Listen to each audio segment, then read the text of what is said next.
spent 5 episodes talking about CG trailers, so we should start focusing on trailers that use actual gameplay.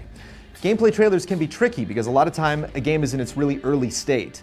If a developer hires a production company, then they have to translate to a second party what they want their game to look, sound, and feel like using an engine that isn't ready for release. Activision at E3 2007 was really smart with Call of Duty 4 because they cut back and forth frantically between different missions, showcasing a popular lesson. Make a little go a long way.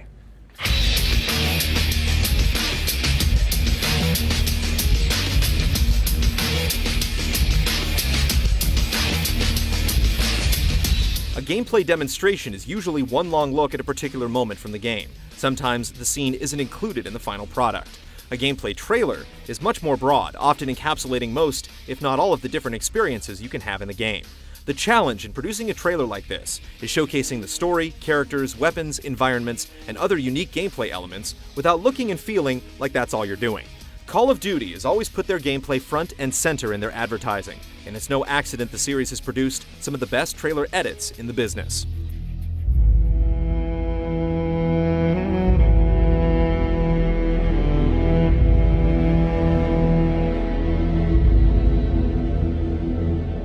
Since the first Call of Duty for the PC was in pre-alpha, Activision and Infinity Ward have worked with LA-based trailer production house Ant Farm to show their upcoming releases in the best possible light. Ant Farm has also cut trailers for Assassin's Creed, Far Cry 3, Rage, Aliens Colonial Marines, and Splinter Cell Blacklist, as well as the Call of Duty Ghosts gameplay reveal at the recent Xbox One unveiling. Ant Farm's close relationship with all the development teams that have worked on Call of Duty over the years has granted them a unique level of access to each game's development. Our so-called leaders prostituted us to the West, destroyed our culture, our economies, our honor.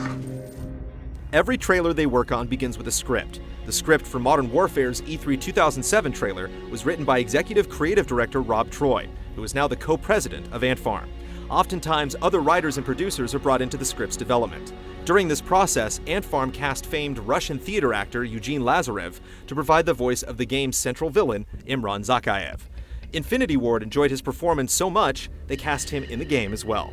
Almost all of the trailer's dialogue also made the transition into the final product. 50,000 people used to live in the city. Now it's a ghost town. The ESRB even allowed Lazarev to read the trailer's rating pending notification in Russian, a brilliant touch, because at the time, it was legal. Рейтинг этой игры еще не определен.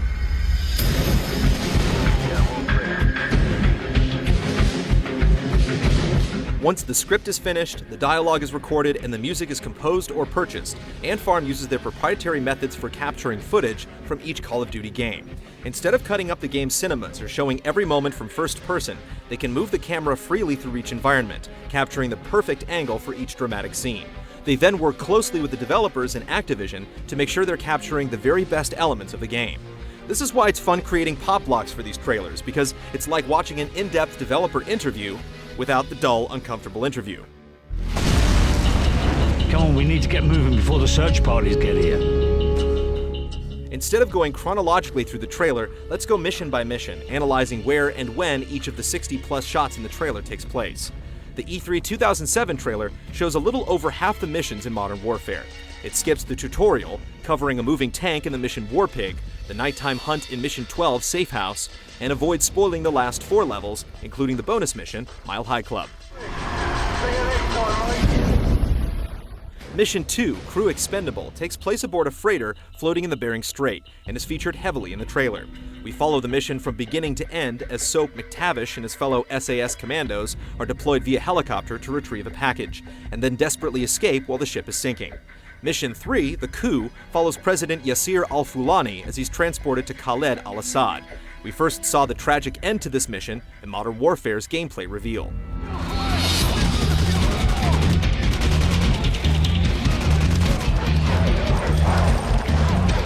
The next 5 levels are shown very briefly, some in just one shot.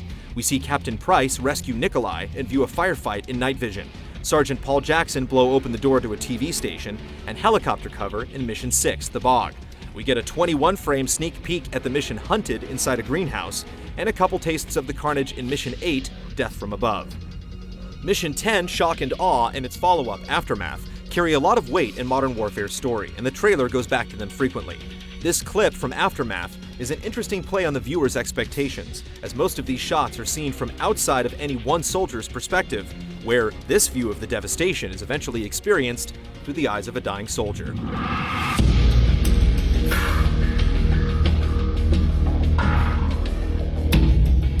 Mission 13 and 14 are both flashbacks to when Captain Price was sent to Pripyat in Ukraine in 1996. The location, along with a line from the final version of the level, opens the E3 2007 trailer. If you blink, you might miss a 28-frame shot of Mission 15, Heat, and Mission 17, Ultimatum, ends with Soap & Company witnessing a missile launch in the mountains of Russia. Mission 16, Sins of the Father, has 9 shots scattered throughout the trailer, showing the pursuit of Imran Zakayev's son, Victor. That's a bloody conviction out there. Get ready to move on my signal.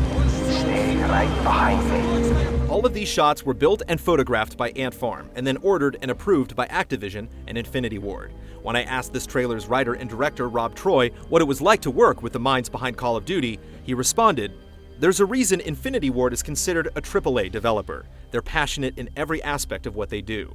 We've been fortunate enough to work with them from their earliest days up through the present. It's always a collaborative effort with various members of their team bringing many ideas to the table to help fulfill the final vision. It's an incredibly challenging job, but the end results are always fulfilling."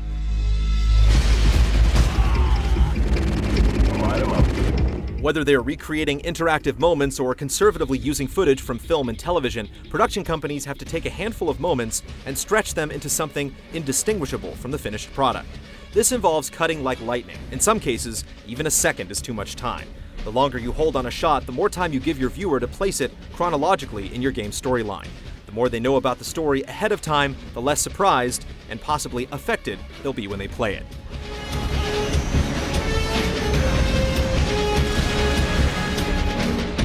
You also don't want to show all the cool stuff in one go. Save some bosses or missions that have unique gameplay surprises for trailers closer to the game's launch. If you take up more time than you need spoiling too much of the game, there won't be anything you can use to keep on selling it.